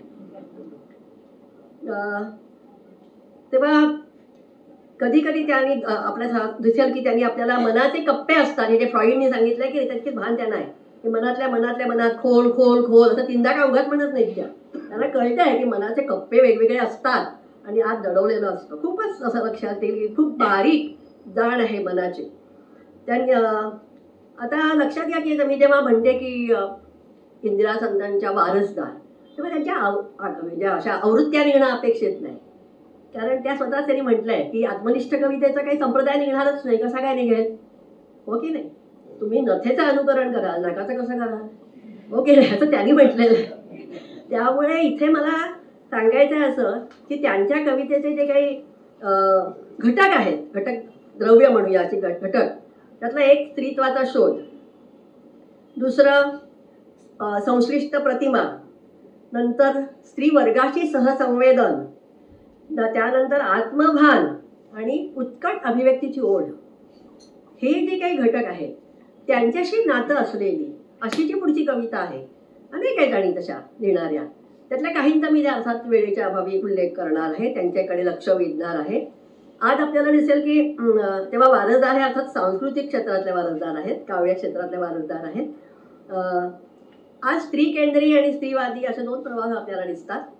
इंदिरा संतांना आपण स्त्रीवादी म्हणण्याचं कारण नाही, पण त्यांच्याकडनं प्रेरणा स्त्रीवादालाही मिळालेली आहे. मी आता उल्लेख केली ती कविता वगैरे, मध्यमवर्गीय गार्गी किंवा इतर, किंवा अगदीच म्हणायचं तर त्यातलं जे ती मथळ्यांची मी लाकडं चुलीला लावते, त्यातनं विद्रोही काव्याला पण झग दिली आहे असंही म्हणता येईल आपल्याला. म्हणजे अगदीच कुठून कुठे प्रेरणा जाऊ शकते हे आपल्याला अंदाज करता येतो. तर हे दोन्ही प्रवाह शेवटी एकाच कोंबातनं निघालेत असं मला वाटतं. आणि ते कोंब आहे तो मुख्य की स्त्री मनाचा थांब लावण्याची धडपड. कारण स्त्री मन हे आपल्याकडे दुर्लक्षित राहिलेलं आहे. आपल्याकडची जी सांस्कृतिक चौकट होती त्यात जो वर्चस्व होतं त्यामध्ये स्त्रिया बोलतच नसत. नको त्या खूप बोलत म्हणजे बायका गप्पा मारतात, पण त्यांना काहीतरी जडवायचं असतं म्हणून तर वेळ काढतात की काय, अशी पण शंका आहे. खरं बोलायचं ते बोलतच नाही. आणि मला वाटतं काय याला नक्की सांगायचं होतं बरोबर इतका वेळ बोलल्या त्या. तेव्हा हे जे काही आहे ना हे कुठेतरी फार महत्त्वाचं आहे. तर एक काही जणींचा नक्कीच उल्लेख करणार मात्र. आता उषा मेहता सगळ्यात ज्येष्ठ आहेत त्या आजच्या. त्यांचं अनेक संग्रह आहेत, अप्रूप आहे, निरंतर, काटेसावर, खूप चांगले संग्रह. निरंतर त्या प्रस्तावना विजया राजाध्यक्षांनी लिहिली आहे आणि त्यात त्यांनी म्हटलंय की इंदिरा संतांच्या स्त्री रंगाचा उत्तरार्ध आहे हा, असं म्हटलंय. फार महत्वाचं आहे. कारण उषा मेहतांच्या कवितांमध्ये तुम्हाला दिसलं की अतिशय घरगुती पण अतिशय ठसठशीत प्रतिमासृष्टी आहे त्यांची. त्यांची एक आकाशभर चांदण्या नावाची कविता आहे. तपशील खूप आहे घरगुती, मी मोठी एक 4 ओळी वाचते त्यामुळे. की कुंपणावर फुललेली फुलं कोकर्णीची निळी निळी खूप, गळे पडू वेलींच्या वेलांट्या वळसेदार, पारिजातकाचा अंगणभर सडा कोमल सुवास, असं खूप छान चित्रण आहे. आणि शेवटी 2च ओळी आहेत. अनवाणी पायाला टोचणारे काटे कुटे आणि आकाशभर चांदण्या सोबत येणाऱ्या. म्हणजे एका बाजूचं हे एक व्यावहारिक जगणं आहे आणि ती साथ मात्र आकाशभर चांदण्याची आहेत की ती खूप सगळं विसरायला लावते अशी आहे. तेव्हा हे जे तरल अतिशय मन आहे जे इंदिराबाईंच्या कवितेतनं व्यक्त होतं की अशी नातं सांगणारी अशा प्रकारची कविता आहे, स्फुरलेली आहे कविता ती, हे कळतं आपल्याला. त्यांच्या खूप कवितांची उदाहरणं देतात. ती गोफण गुंडे आहे, बाई काय कर, थोरल्या मुलीचं आईबद्दलचं मनोगत, अशी कविता आहे. फार महत्वाचं आहे. पुढच्या पिढीला आपल्याविषयी काय वाटतं, त्यांचं जे परसेप्शन असतं ते वेगळं असतं आपल्याविषयी, त्यांना आपण काय कळतो आकलन ते फार वेगळं असू शकतं. निरंतर वास्तव नावाची कविता आहे. स्त्री पुरुष मैत्रीच्या भावनिक प्रवासाचा आलेख आहे त्यात. म्हणजे हे विषय सगळे आले जे आधुनिक काळातले महत्वाचे आहेत. त्याने आणखीन एक सजग अभिव्यक्ती केली आहे. म्हणजे नो मोर हिरोशिमा, दंगल, प्रचंड प्रचंड जाळ्यात, असे काही म्हणजे वैश्विक संदर्भातले सुद्धा कविता त्यांच्या आहेत. म्हणजे त्यांच्या संवेदनशीलतेचा परीघ वाढत गेलेला आहे, अर्थातच अधिक अधिकही दिसतं आपल्याला. तेव्हा त्यांचा एक पहिल्यांदा मी उल्लेख करीन. रजनी परुळेकर हिचा दीर्घ कविता वेगळ्या प्रकारे लिहिल्या आहेत. पुन्हा कविता, पुन्हा दीर्घ कविता वगैरे, फार वेगळी आणि अतिशय अतिशय आत्मनिष्ठ अशी कवयित्री. आपण जेव्हा स्त्रीला महत्त्व देणारी कविता म्हणतो तेव्हा कुठेतरी एक स्त्रीचं नवं सौंदर्यशास्त्र तयार करावं लागतं. कारण पारंपरिक जी रतिप्रतिमा असते स्त्रीला त्यात अडकवलेली, त्यापेक्षा वेगळी स्त्री, आत्मविश्वास असलेली किंवा कर्तृत्ववान, तशी त्यांची राणी कविता आहे की त्यात ते नवं सौंदर्यशास्त्र स्त्रीचं त्याला घडवायचं आहे हे कळतं. त्यांच्या कवितेतल्या प्रतिमांमध्ये श्रुतयोजन आढळतं. खूप सुंदर वाचलेलं आहे, काय काय छान. म्हणजे त्यांची कविता आहे बघा, मिलॉर्ड, फार सुरेख कविता आहे की या साऱ्या स्त्रियांच्या मूक आक्रोशाने हवेचे थर तप्त झालेत मिलॉर्ड. तुम्हाला ऐकू येत नाही पण ते काय म्हणजे किती खोल जाणीव आहे त्यांची. त्यांची डफ नावाची कविता आहे. एक डफ कोंडून ठेवलाय मी खेळण्यांच्या कपाटात कोपऱ्यात त्या तिथे, वाल्मिकीच्या फाटलेल्या काळजाचा एक चतकोर ताणून बसवलाय त्यावर. किती आदिम वेदना आहे स्त्रीची, किती सुरेख कविता आहे त्यांच्या. म्हणजे त्यांच्या कवितांविषयी म्हणजे लिहिलं गेलं खूप, त्यांना तसा न्याय मिळाला ही, पण त्या पुढे पुढे मात्र त्या आपल्या सगळ्या स्वतःच त्यांनी स्वतःला निवृत्त करून टाकलं, त्याची खंत वाटते. त्यांची बाहुली नावाची कविता आहे बघा, पुन्हा किती सुंदर श्रुतयोजन मी म्हणते ते, किती सगळं आत्मसात केलंय परंपरेतलं. तिच्या त्या एका वाक्याने, ते वाक्य अर्थात आत्मभान दाखवणारं असेल, म्हणजे आपण कळू शकतो, सांगत नाहीत त्या काय वाक्य होतं ते तुम्ही ओळखा. तिच्या त्या एका वाक्याने जे उभे होते ते डोक्यात गोऱ्या कुंभाराचे थापटणे बसल्यासारखे खाली बसले, बसलेले ताडकन उभे राहिले, कोणी लवणले कोणी कलंडले, एवढा धक्का बसला. अजूनही बरंच आहे. म्हणजे इतके म्हणजे स्त्री बोलते आहे, असं काहीतरी बोलते आहे की समाजाला धक्का बसलेला आहे. याचं एक चित्र समोर उभं केलंय. तेव्हा रजनी परुळेकर. तिसरं नाव प्रभा गणोरकर. प्रभा गणोरकर ह्या त्यांच्या कवितेमध्ये एक अभिव्यक्तीची खूप आस आहे आणि खूप उत्कट आहे ती, आणि त्यामुळे त्या भाषेविषयी खूप सूक्ष्म संवेदन व्यक्त करतात. त्यांना वाटतं की मी आणि कोणाशी बोलते तेव्हा एक साऊंड प्रूफ काच आहे मध्ये, म्हणजे आपलं म्हणणं जातच नाहीये, पोचतच नाहीये. फार तरल अशा प्रकारची त्यांची संवेदनशीलता आहे. तेव्हा त्या नव्या परिभाषिताच्या शोधात असतात कायम. त्यांना नवीन भाषा शोधायची आहे, इतकी भाषा त्यांना अपुरी वाटते आहे. भाषा, लिपी अशा कविता आहेत त्यांच्या. आणि वर्चस्ववादी जो समूह आहे त्याच्या भाषेची त्यांचा अजिबात जुळत नाही असं त्यांनी म्हटलेलं आहे. तेव्हा म्हणून मी माझ्यापुरती भाषा शोधून घेतली आहे. आणि ती काय भाषा आहे बघा, तर वाऱ्याची सडसड, पानांची थरथर, अष्टदळी लिलीच्या उमळण्याचा आवाज. काय नाजूक आहे, म्हणजे अतिशय खूप खोल लिहितात त्या. व्यामोह हा त्यांचा संग्रह आहे नवा, विवर्त आणि व्यतीत माहितीच आहे आपल्याला. आणि त्यात निसर्ग संवेदनही खूप सुंदर आहे. स्त्रीविषयक आकलन, एक त्याविषयी जागरूकता आहेत. त्यांची जुन्या घराच्या कविता आहेत, म्हणजे पुन्हा कुटुंब हा संदर्भ आहेच जगण्याला, तो काही टाकलेला नाहीये. प्रिय आई, आणि त्याची परत ये कविता आहे. त्या कवितेत त्यांनी म्हणजे अशी दुःख बघून हताश होऊन परत आलेली तरुणी आहे, तिला त्या प्रौढ एका स्त्रीच्या नजरेने जगण्याविषयी सांगतायत की परत ये स्वतःच्या ठिकाणी, स्वतःच्या घरी, आणि निरोप पाठव पावसाला, झाडांना, पाखरांना, मोरांना परतल्याचा. सुंदर कविता आहे. दुःखाच्या नजरेला नजर दे, डोळे उघड असं म्हणतात. हा सुंदर. तेव्हा अतिशय प्रगल्भ अशी स्त्री जाणीव त्यांच्या कवितामध्ये दिसते. प्रत्येकी विषय खूप बोलता येईल आता, म्हणजे मलाही भान आहे. मल्लिका अमरशेख. मला आता मल्लिका अमरशेखची कविता एका बाजूने विद्रोही आहेच, पण तिने स्वतःची तरलता ती पण टिकवून ठेवलेली आहे, हे मला फार महत्वाचं वाटतं. त्यांचा एक संग्रह आहे, माणूसपणाचा भिंग बदलल्यावर, अतिशय तरल प्रतिमा आहे. म्हणजे त्यांनी ते रोमॅन्टिक म्हणून कोणी आपल्याला डिवचलं तरी त्याला महत्व दिलेलं नाही. दोन्ही ह्या स्वतःच्या वृत्ती आहेत त्या जाग्या ठेवल्या. की आता त्यांच्या संग्रहाचं नाव माहिती आहे, त्या पहिल्या वालूचा प्रियकर. लक्षात घ्या की दरम्यानच्या काळात खूप वाहून गेलंय. म्हणजे प्रेम ह्या संकल्पनेविषयी मी जे आधी म्हटलं होतं की ते जीवन मूल्य आहे, सर्जक शक्ती, त्या प्रेमाकडे माझा दृष्टिकोन इतका बदलत गेलाय. आणि त्यामध्ये प्रियकर हा वाळूसारखा हातून निसटून गेलाय. म्हणजे प्रियकराची जी प्रतिमा आहे ती जी मीच होती त्याचा वरखा उडून गेलेला आहे. हा जो काही एक अपेक्षा बंधनाचा अनुभव आहे तो इथे आलेला आहे. आणि तो पण त्याने फार चांगला, ती कविता छान आहे वाळूचा प्रियकर. आता त्या माणूसपणाचं लिंग बदलल्यावर कसं सगळं वेगळं दिसतं असं त्या म्हणतात. की मला व्हायचं होतं झाडं तळ पक्षी, बघा पुन्हा व्हायचं होतं काय, मुक्त, सहज मुक्त. निसर्गातलं जे नैसर्गिक मुक्तता आहे ती वेगळी असते. आणि कितीतरी आदिम प्राणी, सहज, सोपे, खरंच जग किती सुंदर दिसतं माणूसपणाचं भिंग बदलल्यावर. हे फार महत्वाचं.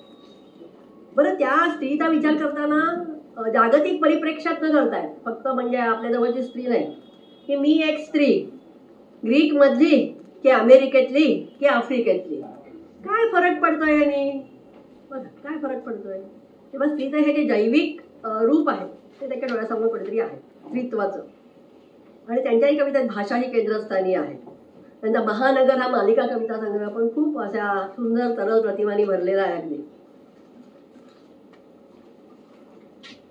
आणखी स्त्रीवादी कवयित्री आहेत त्यांची ओळख अश्विनी धोंगडे.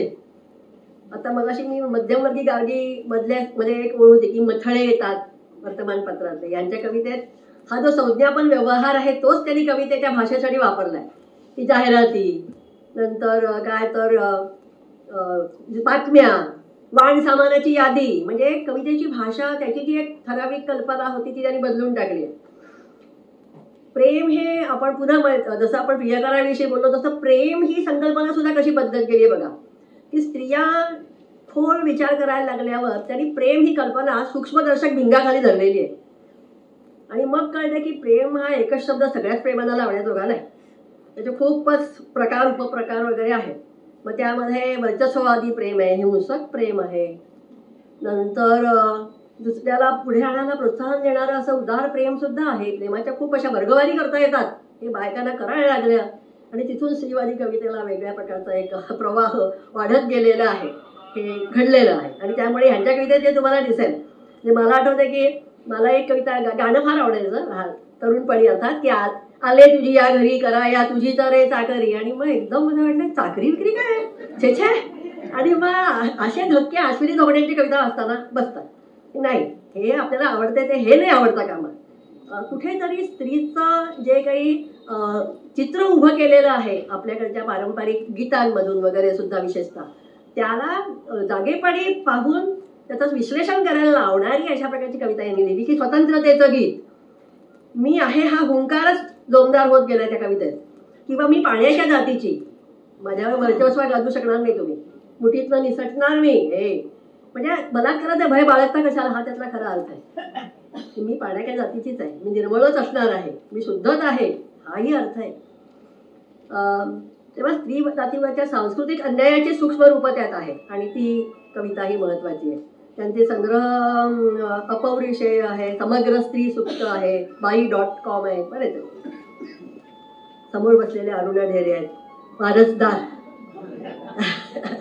फारच आनंद वाटतोय मला इथे हजर आहेत त्या, की प्रेम हे प्रेमाविषयीचा मूल्यभाव यांच्या कवितेने जपलाय. म्हणजे त्यांना हा जो काही अनुभव आता मल्लिका अमर शेख वगैरे यांच्या कवितेत आहे तो त्यांच्या कवितेत नाही.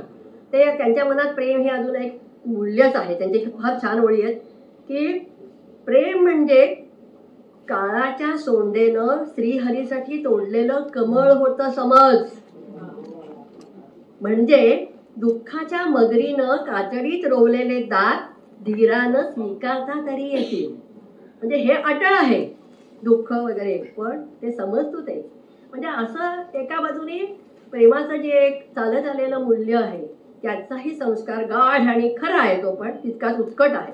त्यांच्या निळ्या पारदर्शक अंधाराच्या संग्रहातल्या कविता अप्रतिमच आहेत की जगबुडीच्या आधी स्वप्नाला धरून तरंगणारी माणसं आपण, गेले ते दिवस, ते गेले दिवस, जी खंत आहे ती काळ वाहून गेलाय, बदललाय, मग आपण जगायचं कसं, कशाच्या बळावर. तर ही मूल्य जी आहे ती आपण अजूनही जपून ठेवली पाहिजे. अस्तित्वाच्या तळाशी असणारा गूढ अंधार त्यांना जाणवतो.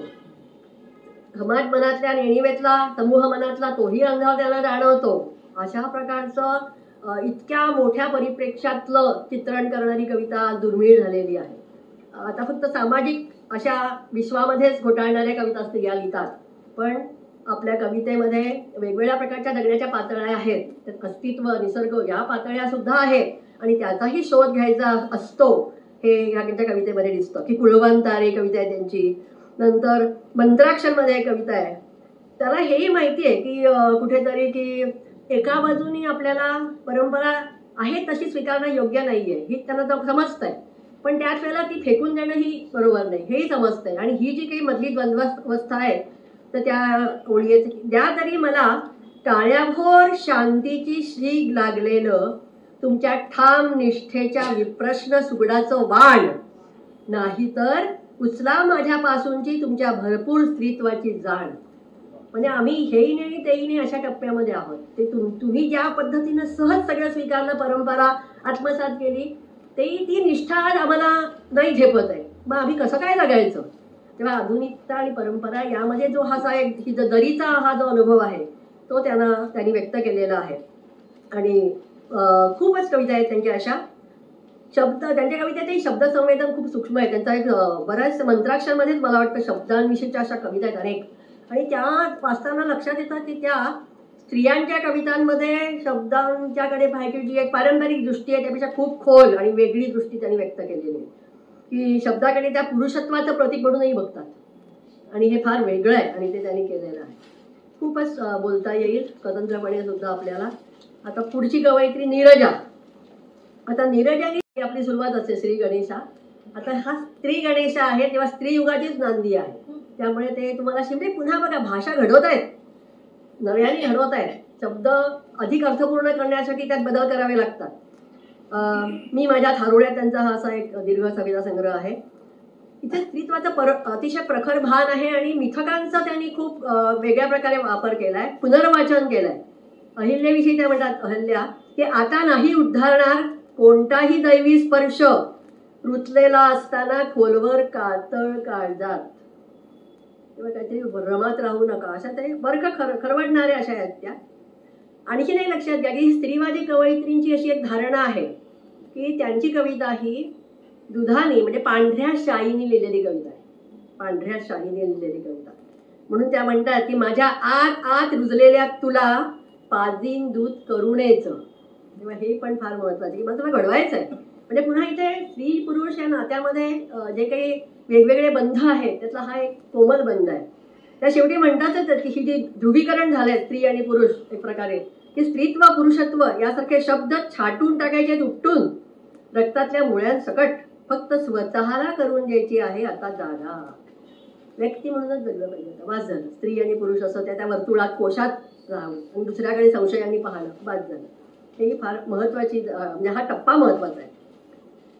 कविता महाजन हयात नाहीये पण तिच्या कविता म्हणजे आपल्याला कायम लक्षात ठेवाव्या लागतील अशा आहेत. तिने काय केलंय तर ही जी मगाशी मी उल्लेख केला की स्त्रियांच्या कवितेतलं मौन, त्या मौनाकडे पाहायचा दृष्टिकोनच बदलून टाकलाय. त्या मौनाचं सांस्कृतिकदृष्ट्या पुनर्वाचन केलंय आणि तिच्या ओळी आहेत अशा अंगावर बाणासारख्या येतील की माझे मौन हीच किंकाळी तीक्ष्ण तरबेज शब्दांविरुद्ध. म्हणजे मी गप्पा बसले म्हणजे दुबळी असं समजूच नका. काय बोलणार तुमच्याशी. हा जो काही पवित्र आहे ना हा फार उलटवून लावणार आहे बाण आपल्यावरचा एक प्रकारे. अशा प्रकारचा तुम्हाला दिसेल. किंवा तत्पुरुष हा समास जो आहे त्यात दुसरं पद प्रमुख असतं ना, तेव्हा ते फार हुशारीने वापरलाय शीर्षकाला. म्हणजे त्यातूनच सुचवलंय की पुरुष सत्ताक आहे वगैरे. म्हणजे अतिशय चांगल्या प्रकारचं सहसंवेदन की लोकलमध्ये अशी कवितेचं नाव वेटिंग रूम मध्ये इतर बायकांची स्वगत त्यांना ऐकू येत आहे का काय म्हणजे सहसंवेदन आहे. त्यानंतर त्या चित्रकार आहेत त्यामुळे प्रतिभा फार सुरेख आहेत, तरल आहेत. धुळीचा आवाज, मृगजळीचा मासा. त्यांनी एक दीर्घकाव्य लिहिलंय समुद्रच आहे विशाल जाळं. अतिशय सुंदर काव्य आहे ते. त्यामध्ये निळ्या पोटाची काळी मासोळी अपवादात्मक आहे आणि तिला खडक माशावर प्रेम आहे. सगळंच ते म्हणजे अद्भुतच आहे. अद्भुत आणि त्याच्यातनं रूपकात्मक सामाजिक असं. आणखीन सांगायचं त्यांचं वेगळं म्हणजे की समवाय नावाचा ब्लॉग त्यांनी चालवला होता आणि त्या ब्लॉगवर त्यांनी जे छापणार नाही तशा कविता स्त्रियांच्या प्रकाशित केल्या. आणि त्यातनंच वेदिका कुमार स्वामी यांची गाव नवरी हे जे संग्रह आलाय तो नंतर तो त्यातनं आलेला आहे. म्हणजे मराठीतलं पहिलं असं देवदासीचं काव्य आहे आत्मचरित्रात्मक. चांगलं आहे. त्यात अनेक भाषा आल्या त्यामुळे कारण ती देवदासी खूप प्रवास करते. कर्नाटक इकडची भाषा आहे अमुक आहे वगैरे. पण हे त्यांच्यामुळे घडलंय म्हणजे सहसंवेदन शब्दांपुरतं नाही राहिलं कृतीत उतरलंय हेही लक्षात येईल. आणखीनही आहेत मी सगळ्यांची उल्लेख करत नाही. प्रज्ञादया पवार.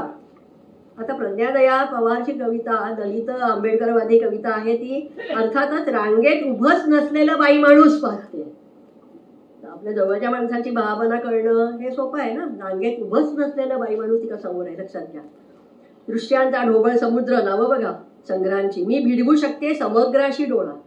सगळंच म्हणजे सहसंवेदन फक्त आपल्या जातीपुरतंही नाहीये हेही नाही. त्यांची एक कविता मला फार आवडते की काय स्वातंत्र्याच्या संकल्पनेचा अर्थ काय घ्यायचा. व्यक्ती स्वातंत्र्य म्हणजे काय. त्यांनी म्हटलंय स्वातंत्र्याचं ट्रायल घेऊन सुद्धा नीट बसलीच नाहीत आयुष्य आपल्या शरीराभोवती फिट्ट. काय घडलं मापा उसवायला पाहिजे. आता काय झालं नेमकं. म्हणजे स्वातंत्र्य ही संकल्पना काय आहे.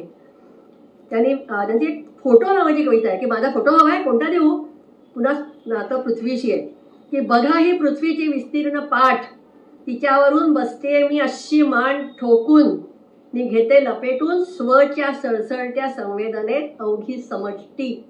कोणता फोटो देऊ तुम्हाला. किती भारी कल्पनाशक्ती आहे आणि संवेदनशक्ती झेप खूप आहे. त्याने आरपार लईत प्राणांतिक ही कविता विठाबाई माल नारायण गावकर यांच्यावर लिहिली. अतिशय सुरेख आहे. फार सुरेख कविता आहे. अनुराधा पाटील महत्वाच्या त्यांना म्हणजे इंदिराबाईंनंतर साहित्य अकादमी पुरस्कार कविता संग्रहाला त्यांच्या मिळालेला आहे. कदाचित अजूनही ला. वायूच्या पात्रात मांडलेला खेळ त्याचा संग्रह आणखी बरीच आहेत. त्या म्हणतात की त्यांच्या कवितेत ग्रामीण आणि घरगुती प्रतिमासृष्टी आहे. आई पोरी बाई ती पान लावते अशा पुन्हा स्त्रियांच्या विषयीच्या कविता आहेत. आणि त्यांचं म्हणणं आहे की मी कविता लिहिते तेव्हा कृतीच करते माणूसपणाच्या अधिकाधिक जवळ जाणारी. म्हणजे कविता कवी हा काहीतरी आपला उगाच हस्तिदंती मनोरथ असतो हे म्हणणंच बरोबर नाही असं त्यांचं म्हणणं आहे. तेव्हा माझ्यापेक्षा वेगळी नसते पायानं पान बांधून वाट तुडवणारी तिथली कोणतीही आई. हे सहसंवेदन आहे. कितीतरी उदाहरणं देता येतील. किंवा मी जे म्हटलं तसं की दुसऱ्या पुढच्या पिढीला आपण काय देतो. पोरीला ते म्हणतात की तिला करता येईल टकमक टोकावर उभं राहून हाती न येणाऱ्या झगमगत्या नक्षत्रावर स्वतःला उधळून प्रेम. आज बातम्या वाचताना कळतं की नाहीच येते अजूनही स्त्रियांना. हे सगळं अजूनही खूप ताणलेलं गेलेलंच आहे वातावरण. ते कधी लवचिक मुक्त होईल.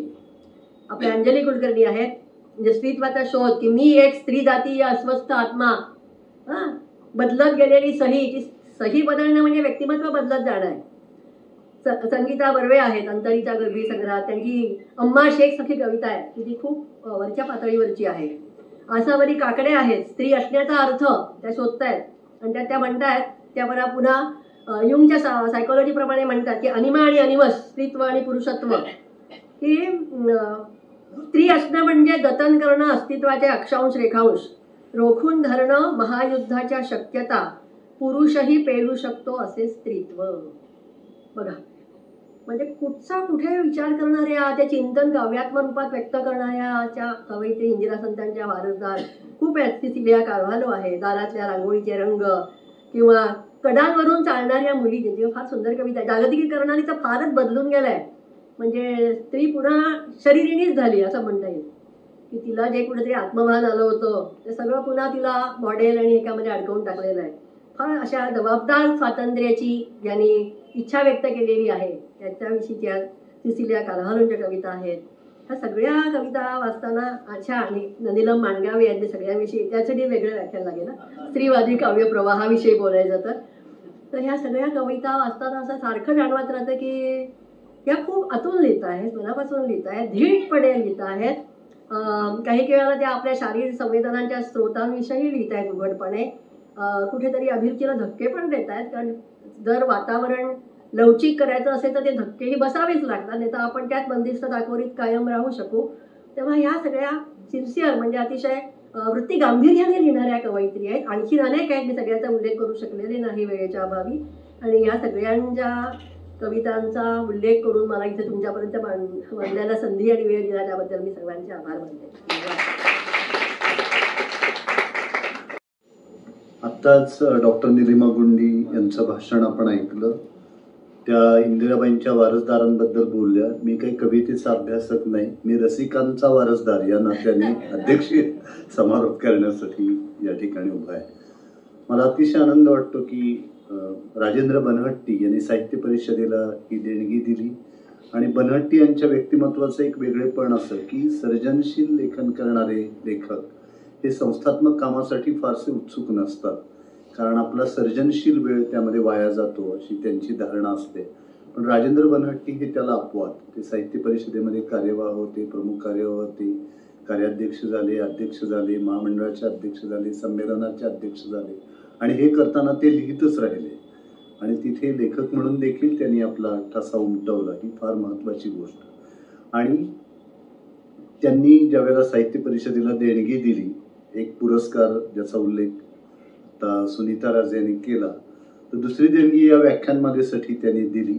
आणि स्त्रियांच्या साहित्यासंदर्भात किंवा स्त्रियांच्या भावविश्वासंदर्भात इथे व्याख्यानं झाली पाहिजेत अशी त्यांची अपेक्षा होती. आणि पहिल्या वर्षी डॉक्टर अरुणा ढेरे यांनी 2 व्याख्यानं गुंफली, दुसऱ्या वर्षी डॉक्टर नीलम गोरे यांनी 2 भाषणं दिली, तिसऱ्या वर्षी डॉक्टर उज्ज्वला गोखले यांनी 2 व्याख्यानं दिली, आज चौथ्या वर्षी डॉक्टर निलिमा गुंडी यांनी 1 व्याख्यान दिलंय. त्यांचं एक होईलच लवकरच. त्यामुळं डॉक्टर असणं हा काही निकष नाही आहे हे देखील मी सांगतो. हा एक घडून आलेला चांगला योगायोग म्हणून आपल्याला त्याच्याकडे पाहिलं पाहिजे.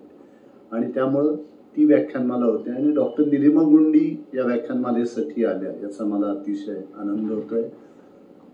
म्हणजे भाषा आणि जीवनसाठी त्यांनी खूप काम केलंय, पण भाषा हेच ज्यांना आपलं जीवन वाटतं आणि त्या वृत्तीनं ज्यांनी काम केलेलं आहे अशापैकी डॉक्टर निलिमा गुंडी आहे. आणि त्यामुळं त्यांचा व्यासंग, त्यांची विद्वत्ता, त्यांचा अभ्यास या सगळ्याचा लाभ या व्याख्यानातून आपल्याला झालेला आहे. आणि त्यामुळं त्यांनी ज्यावेळेला विषय सुचवला की इंदिरा संत यांची कविता आणि त्यांच्या वारसदार, तर वारसदार या शब्दावरती मी थोडा अडखळलो. मी ते कला किंवा सांस्कृतिक क्षेत्र असतं तर इतका अडखळलो नसतो, कारण गायक घराणी मानतात आणि खेळाडू सुद्धा गुरुला मानतात. पण साहित्य क्षेत्रामध्ये आपली प्रतिमा ही पृथगात्मा आहे असं सगळ्यांना कायम वाटत असतं.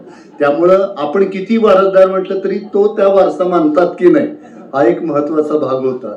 पण म्हणजे सध्याच्या काळामध्ये ते धाडसाने बोलावं लागतं. कारण काय, परंपरेविषयीची अनास्था आणि परंपरा न मानण्याची एक वृत्ती आपल्याला सर्वत्र दिसते. परंपरा मोडली तरी चालेल, पण किमान ती समजून घेतली पाहिजे. आईन्स्टाईन असं म्हणत असत की मी माझ्या पूर्वजांच्या खांद्यावरती उभा आहे, त्यामुळे मी पुढचं पाहू शकतो.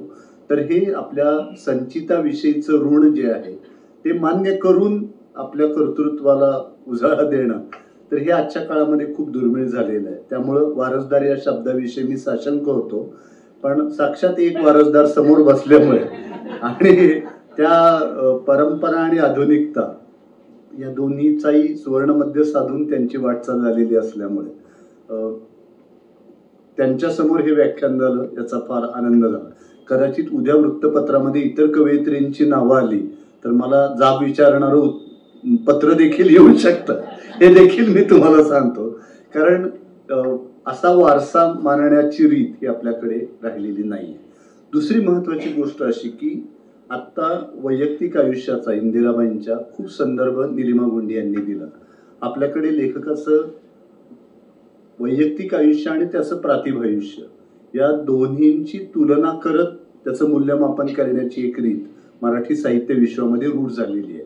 अर्थात इंदिरा संतांच्या बाबतीत आपल्याला ते सुखावं वाटतं, कारण त्यामध्ये फारसा फरक नाही. पण हेच बालकवींच्या बाबतीमध्ये घडलं तर काय करायचं हा एक मोठा प्रश्न आहे. तर त्यामुळे याचा मूल्यमापन अशा पद्धतीने आपण करत असताना या दोन गोष्टी आपण वेगळ्या ठेवू शकणार नाहीत का, याचा सुद्धा एक विचार आपण निश्चितपणे केला पाहिजे. आणि एकूण मराठी कवितेच्या परंपरेमध्ये केशवसुतांचा आपण उल्लेख करतो. अगदी संत पंत तंत कवींपासून सुरू झालेली परंपरा, आणि केशवसुतांचं सगळ्यात मोठं योगदान म्हणजे मी आणि आम्ही हे शब्द त्यांनी प्रथम मराठी कवितेमध्ये आणले आणि सुधारकांचा विचार मराठी कवितेमध्ये आणला. आणि मुख्य म्हणजे काव्यभान, सामाजिक जाणीव आणि अलौकिकाचा वेध ही जी 3 सूत्र तेव्हापासून चालत आलेली आहेत ती नंतरच्या काळामध्ये सुद्धा आपल्याला दिसतात. आता इंदिराबाईंच्या कवितेबद्दल बालकुलकर्णींनी जे म्हटलं की विशुद्ध भावकविता हे इंदिराबाईंचं एक वेगळेपण आहे. आणि विशेषतः दुसऱ्या महायुद्धानंतर मर्ढेकरांच्या कवितेचा उदय झाला आणि त्यांनी जुनी सगळी वाट पुसली. तर मर्ढेकरांची सगळी वाट इंदिराबाईंनी चोखाळली नाही, पण त्यांच्या नव्या प्रतिमांचा आणि नवकाव्याचा प्रभाव हा त्यांच्या कवितांवरती आपल्याला दिसतो. म्हणजे त्यांच्या समकालीन असणाऱ्या संजीवनीबाई असतील, सरिता पत्की असतील, पद्माताई गोळे असतील, यांच्यापेक्षा इंदिराबाईंची कविता ही वेगळी आहे. मला बोरकरांचं एक वेगळेपण असं जाणवलं की भोवतालची कविता इतकी बदलत असताना सुद्धा निसर्ग आणि प्रेम या 2 विषयांपासून बोरकर कधी दूर गेले नाहीत. म्हणजे आपल्या काव्यधर्माशी त्यांनी कधी प्रतारणा केली नाही. तेच वैशिष्ट्य मला इंदिराबाईंच्या बाबतीमध्ये दिसतं की त्यांनी आपल्या काव्यधर्माशी कधी प्रतारणा केली नाही. आणि मला आधुनिक काळामध्ये ते डॉक्टर अरुणा ढेरेंच्या मध्ये दिसतं की काळ बदलत असताना आपल्या काव्यधर्माशी त्यांनी कधी प्रतारणा केली नाही. तर म्हणजे दुसरं असं की सध्याच्या काळामध्ये ज्या प्रेमकवितांच्या विषयी इतकी मोठी चर्चा झाली इंदिराबाईंच्या किंवा नंतरच्या काळामध्येही बदलत गेलेल्या, तर सध्या प्रेमकविता लिहिणं गुन्हा झालाय. म्हणजे तुम्ही व्यवस्थेवर कसं भाष्य करत नाही वगैरे. म्हणजे प्रेमकविता हे काय, म्हणजे एका कोशामध्ये राहून तुम्ही मध्यमवर्गीय अशा प्रकारची मानसिकता सगळी निर्माण झालेली आहे. आणि त्यामुळं तुम्ही असं सतत काहीतरी काळाला टोचणारं, समाजाला बोचणारं असंच लिहिलं पाहिजे. आणि त्यामुळं तुमचा अंतस्वर हरवला तरी चालेल, पण बाह्यस्वर तुमच्या कवितेमध्ये मिसळला पाहिजे. हा जो एक अट्टहास आहे आणि समाजाचा रेटा आहे, त्या रेट्याला जे कवी बळी पडतायत त्यांचं काय करायचं हा एक मोठा प्रश्न आहे. आणि म्हणून इंदिराबाईंचं स्मरण करत असताना त्यांनी आपला अंतस्वर हरवू दिला नाही, हे आपण लक्षामध्ये घेतलं पाहिजे. वालनने असंही म्हटलंय की इंदिराबाईंची कविता ही समाजविन्मुख राहिली, असं त्यांनी म्हटलंय पुढे. आणि गौरव करताना असंही म्हटलंय की शुद्ध कला निर्मितीसाठीची प्रेमकविता ज्यांनी ती लिहिली तिचं योगदान महत्वाचं असं त्यांनी म्हटलं. मला नेहमी असं वाटतं की काळाने कलावंताला काही मर्यादा घातलेल्या असतात. म्हणजे आज आपण तो काळ उलटून गेल्यानंतर समर्थ रामदासांनी असं का लिहिलं असं आजच्या काळातली माणसं विचारतात, तेव्हा त्या काळाच्या पटलावरती त्यांचं मूल्यमापन आपण केलं पाहिजे. आज आपण त्यांच्या मर्यादा दाखवून देतो, पण त्या मर्यादा त्या काळामध्ये का होत्या याचा सुद्धा आपल्याला निश्चितपणाने विचार करावा लागेल. म्हणजे इंदिराबाईंच्या कवितेबाबत वालं म्हणाले की ही समाजविन्मुख आहे, पण ती का समाजविन्मुख आहे तर तो काळ आपण डोळ्यासमोर घेतला पाहिजे.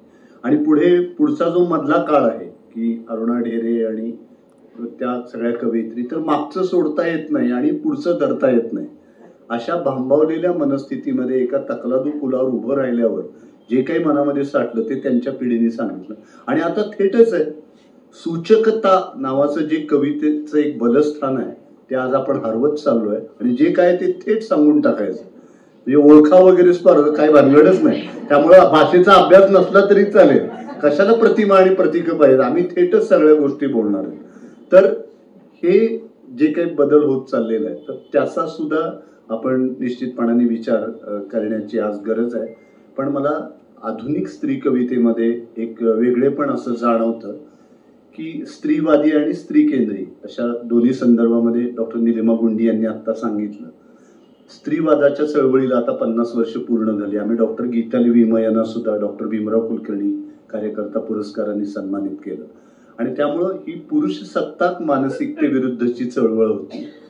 आणि पुढे आज 50 वर्ष पूर्ण झाल्यानंतर ज्या मिळून साऱ्या जणींनी एक मोठी चळवळ उभी केली त्यांना देखील पुरुष उवाच सारखं मासिक सुरू करावं असं वाटलं.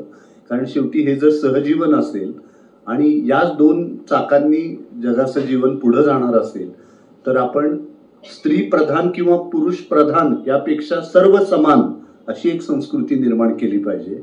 आणि त्यामुळं आजची मराठी कविता ही इझमच्या पलीकडे जाऊन अधिक मानव केंद्रीय आणि मानव्याचा विचार करणारी झालेली आहे. हे सुद्धा एक महत्वाचं निरीक्षण आज नोंदवलं पाहिजे. एकेकाळी स्त्रियांच्या साहित्यावरती आक्षेप घेतला जात होता की राजकारण आणि लैंगिक भावना यांच्याविषयी स्त्रियांची कविता मोकळेपणाने लिहित नाही. पण आताची स्त्रियांची कविता ही त्या संदर्भामध्ये अधिक मोकळेपणाने लिहिते हे या ठिकाणी आवर्जून नमूद केलं पाहिजे. तर ही काळाच्या ओघामध्ये जी झालेली स्थित्यंतर आहे ती समजून घेत आपल्याला स्त्रियांची कविता जर समजून घेता आली तर आपण अधिक उन्नत होऊ असं मला वाटतं. तर त्यामुळं काळ तोही समजून घेतला पाहिजे.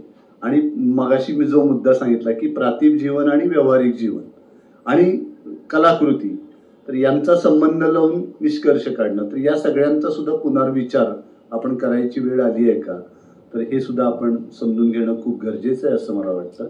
आणि दुसरं म्हणजे स्त्रियांच्या म्हणजे मगाशी टिंगल झाली की साहित्य संमेलनाला जाणार म्हणजे पर्स घेऊन जाणार वगैरे, पर्सेस आणि कवित्र्या पर्सा पर्सा आणि बहुतेक पावसाळ्यात संमेलन होत असणार आहे. हे सध्या थंडीच्या दिवसामध्ये होतात किंवा एकतर उन्हाळ्यात असणार आहे, त्यामुळे छत्र्या घेऊन जाव्या लागतात. तर आज कवी संमेलनामध्ये किंवा साहित्य संमेलनामध्ये सुद्धा स्त्रियांचा सहभाग वाढलेला आहे. आणि साहित्य संमेलनाची अध्यक्षपद सुद्धा स्त्रियांना सन्मानपूर्वक दिली जात आहेत. म्हणजे अरुणा ढेरे आणि तारा भवाळकर यांच्यामध्ये फार अंतर पडलेलं नाही. पूर्वी 15-15, 20-20 वर्ष खरं तर एके वर्षी एका महिलेला आणि पुढच्या वर्षी एका पुरुषाला असा विचार करायला पाहिजे. पण तेही लोकांना आवडणार नाही, महिलांनाही आवडणार नाही आणि पुरुषांनाही आवडणार. शेवटी गुणवत्ता हाच निकष घेऊन पुढे जावं लागणार आहे. पण स्त्रियांच्या कवितेची समीक्षा सुद्धा मोठ्या प्रमाणावरती होतीये. आणि ती केवळ महाराष्ट्रामध्येच होते असं नाही, तर डॉक्टर सविता सिंह यांच्यासारख्या अभ्यासक त्या देश पातळीवर सुद्धा त्याला एक वेगळं परिमाण लाभलेलं आहे. तर हे सगळं बदलतं पर्यावरण देखील आपण लक्षामध्ये घेतलं पाहिजे. तर या निमित्ताने रसिकांचा वारसदार म्हणून हे विचार व्यक्त करण्याची संधी आपण मला दिली त्याविषयीचा आनंद व्यक्त करतो आणि आपली रजा.